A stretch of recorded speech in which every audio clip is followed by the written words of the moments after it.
नौशकी शारा N50 पर कब्जा BLA और BLF की मशकों की आखिरी कड़ी थी।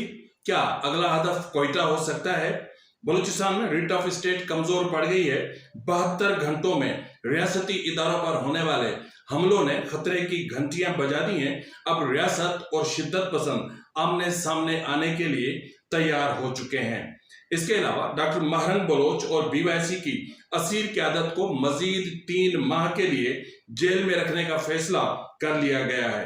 आइंदा माली साल की बजट की मंजूरी और बजट एलोकेशन तक बलूचिस्तान में सिर्फ टारगेटेड कार्रवाइयां होंगी। रियासत मान चुकी है कि doctor Mahrang Baloch crowd puller है। अगर उन्हें जेल से बाहर निकाल दिया गया तो ऑपरेशन नामुमकिन हो जाएगा। BLF के सरबराह डॉक्टर अल्लाह नजर बलोच ने दाइश खुरासान के हवाले से एक अहम तरीन इंकशाफ कर दिया है। क्या बलोच शिद्दत पसंदों और दाइश खुरासान के दरमियान अब भी कोई मुआहदा मौजूद है?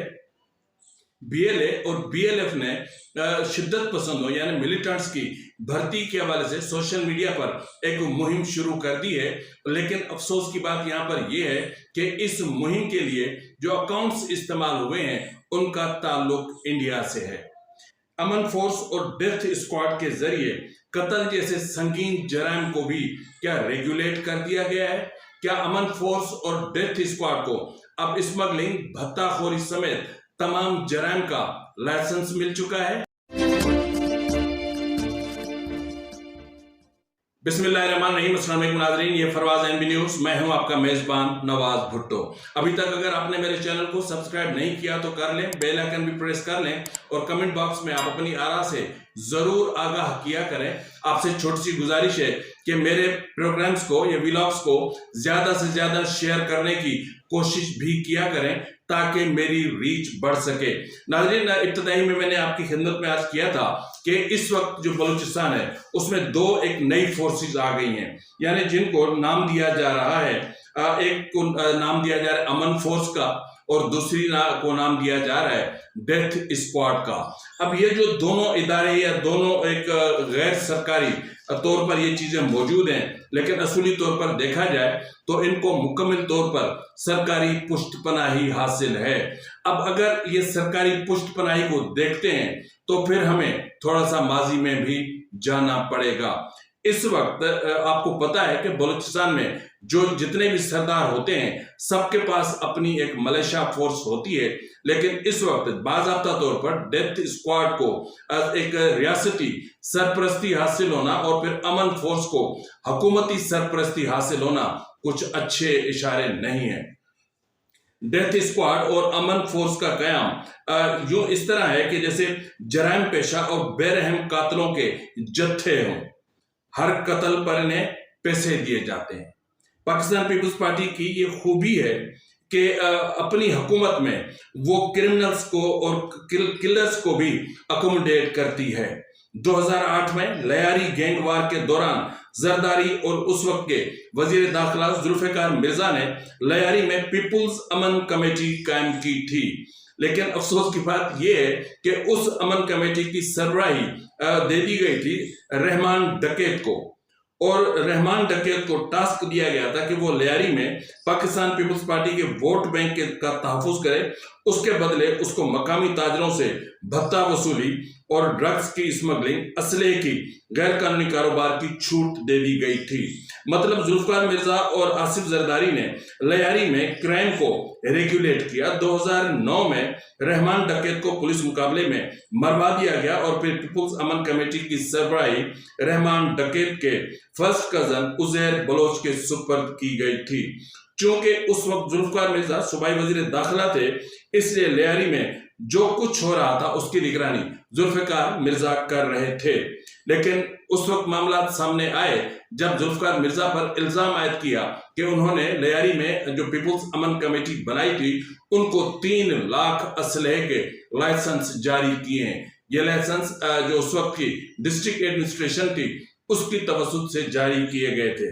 लेकिन आज बलूचिस्तान में जिस तरीके से अमन फोर्स यानी वही पीस फोर्स कायम कर दी गई है या जिस तरीके से डेथ स्क्वाड कायम किया गया है, इनको समझ लेना चाहिए कि वो लयारी था और लयारी महज एक डिस्ट्रिक्ट था और ये बलूचिस्तान है जिसके 36 अजला हैं।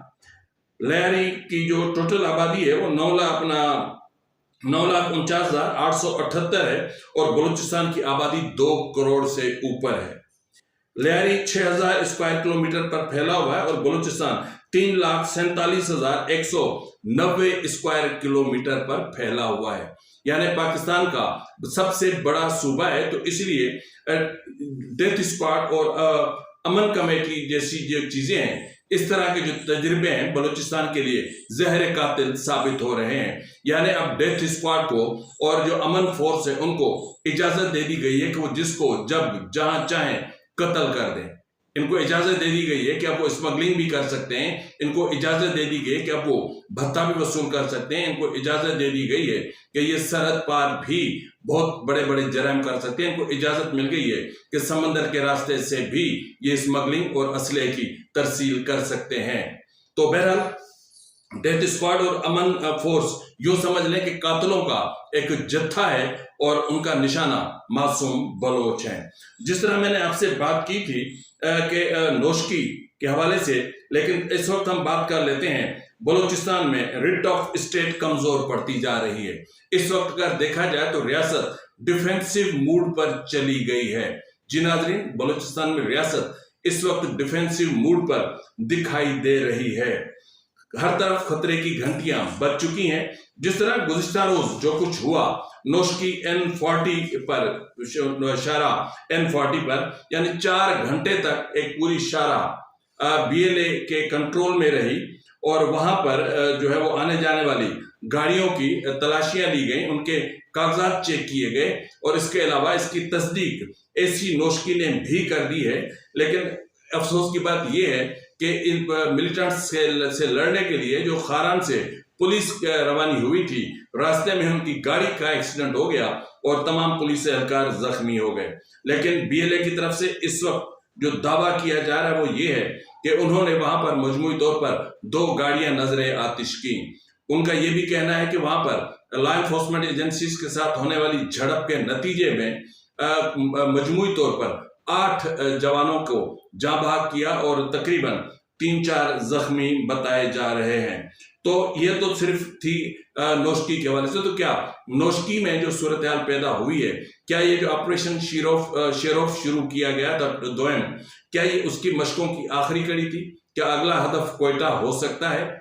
जी नाज़रीन, इस वक्त जो सिचुएशन, जो चीजें मैं आपकी खिदमत में रखने जा रहा हूं, उसके बाद आपको फैसला करने में आसानी होगी कि जो अपना लॉ एनफोर्समेंट एजेंसीज और शिद्दत पसंद है वो किस हद तक आमने सामने आ चुके हैं।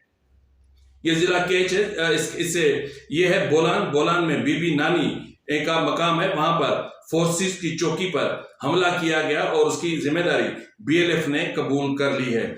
इसके अलावा जिला केच है, केच का इलाका है जामरान और वहां पर भी फोर्सेस की चौकी पर हमला किया गया और उसके अलावा BLF ने 7 जून से लेकर आज तक केच में जो मामला हुए हैं उनकी जिम्मेदारी कबूल की। जिस तरह उन्होंने कहा है कि केच में मंद शाहराह पर नाकाबंदी की गई, डेथ स्क्वाड के रुकन अब्दुल्लाह को मिनाज बुलेदा में कत्ल किया गया, तंप में कलाहो की चौकी पर रॉकेट से हमला किया गया, आसियाबाद में एक चौकी पर ग्रेनेड फेंका गया और रॉकेट लॉन्चर से हमला किया, तंप पीराबाद में भी लॉ एनफोर्समेंट एजेंसीज की एक चौकी पर हमला हुआ, जामरान कोतान में चेक पोस्ट पर हमला किया गया, 10 बेरी सी पैक पर नाकाबंदी की गई और गाड़ियों की तलाशी ली गई और उसके अलावा जो जामरान है वहां पर नरमक में चेक पोस्ट पर हमला किया गया, जीवनी पानवान में मोबाइल टावर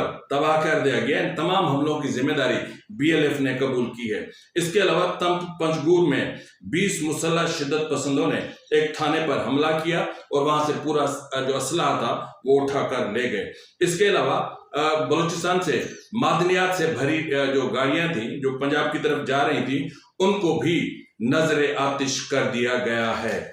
इसके अलावा पसनी और केच से ऑपरेशन के दौरान 9 अफराद को हिरासत में लेने के बाद लापता कर दिया गया है और गुज़िश्ता रोज जो लापता किए जाने वाले 2 भाई नवाब और सालेह में से एक नौजवान नवाब की लाश बरामद हुई है।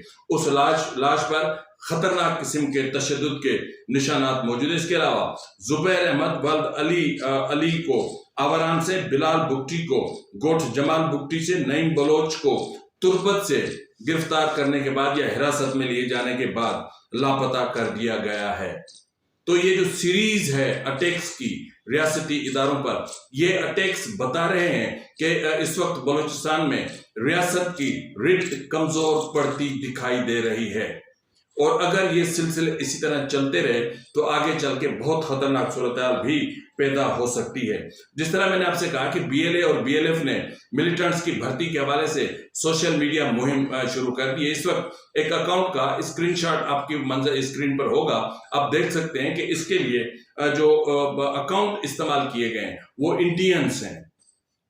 तो इसमें जो है वो मर्दों और खवातीन से अपील की गई है कि वो मुसल्लह अफवाज के साथ लड़ने के लिए बीएलए और बीएलएफ में ज्यादा से ज्यादा भर्ती होने के लिए आगे बढ़ें।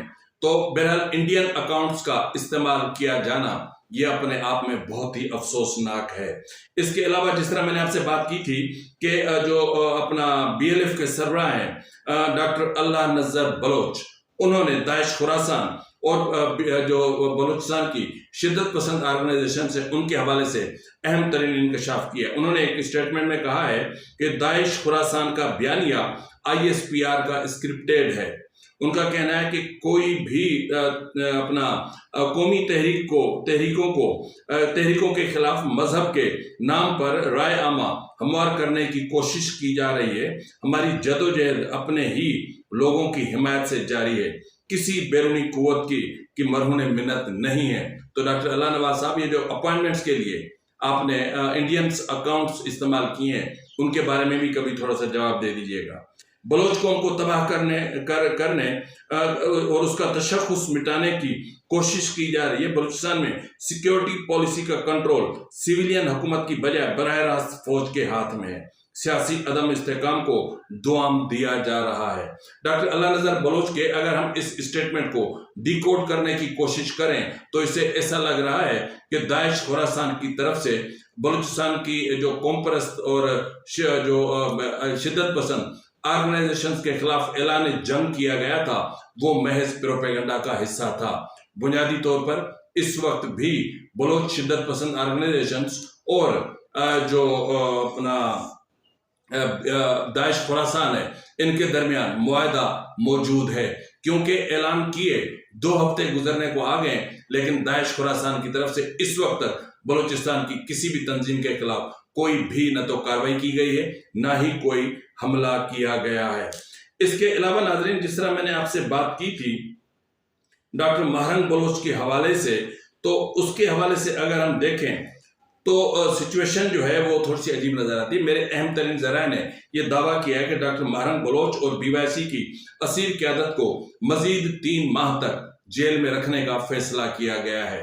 डॉक्टर महरंग बलोच की आज़ादी को मुंसलिक किया जा रहा है रवां माली साल यानी 2025-26 के बजट की मंजूरी और फिर बजट एलोकेशन के साथ, क्योंकि जब तक बजट एलोकेट नहीं होगा तब तक मुसल्लह अफवाज को जो डिफेंस का बजट मिलता है वो नहीं मिल सकेगा। जाहिर है कि इस वक्त बलूचिस्तान हुकूमत भी इसमें अपना शेयर देती है और फेडरल गवर्नमेंट का जो डिफेंस का बजट होता है उसमें से भी एक बड़ा हिस्सा बलूचिस्तान पर खर्च होता है। तो अगर बजट एलोकेट जब तक नहीं होगा तब तक यकीनन एक महदूद वसाइल होते हैं, रिसोर्सेज होते हैं मुसल्लह अफवाज के पास। तो ऐसी सूरत हाल में ऑपरेशन का शुरू किया कर देना बहुत मुश्किल है। लेकिन ये भी जरा कह रहे हैं कि हुकूमत ने रियासत के साथ या मिलिट्री इस्टेब्लिशमेंट के साथ वादा किया है कि बजट की मंजूरी के फौरन बाद इनको बजट एलोकेट कर दिया जाएगा दिफा का सबसे पहले। तो जब तक दिफा का बजट रिलीज नहीं होता तब तक आप देखेंगे कि बलूचिस्तान में सिर्फ टारगेटेड कार्रवाइयां ही होंगी। लेकिन इस वक्त रियासत ये मान चुकी है कि डॉक्टर महरंग बलोच बहुत बड़ी क्राउड पुलर है। अगर डॉक्टर महरंग बलोच को इन दिनों में रिहा कर दिया गया तो फिर ऑपरेशन नामुमकिन हो जाएगा, क्योंकि डॉक्टर महरंग बलोच की रिहाई से अवाम सड़कों पर होंगे। तो इस वक्त जिस वक्त मैं ये व्लॉग रिकॉर्ड कर रहा हूं उस वक्त भी बलूचिस्तान के मुतअद्दिद इलाकों से हमलों की और क्राइम की खबरें मौसूल हो रही हैं। लेकिन इस वक्त ज़रूरत इस चीज़ की है कि रियासत को समझ लेना चाहिए कि बलूचिस्तान का मसला ताकत से हल नहीं होगा। ये इतने सारे 72 घंटों में जो आपके चौकियों पर और आपके इंस्टॉलेशंस पर अटैक हुए हैं, ये कोई मजाक थोड़ी ना है। और उसके बाद इन अटैक्स के साथ और फिर N40 नौशकी पर जो जिस तरीके से 4 घंटों तक उनकी तहवील में रहा और लॉ एनफोर्समेंट एजेंसीज के 8 जवान जाँ बहक हो गए और जख्मी भी हुए और नुकसान भी हुआ, 2 गाड़ियां भी नजर आतिश की गई। तो इसका मतलब ये है कि ऑपरेशन शेरोफ तकरीबन उनकी जो मशकें थी वो मुकम्मल हो चुकी हैं। अब अगला हदफ या तो कोई बहुत बड़ा शहर हो सकता है या फिर कोयटा हो सकता है।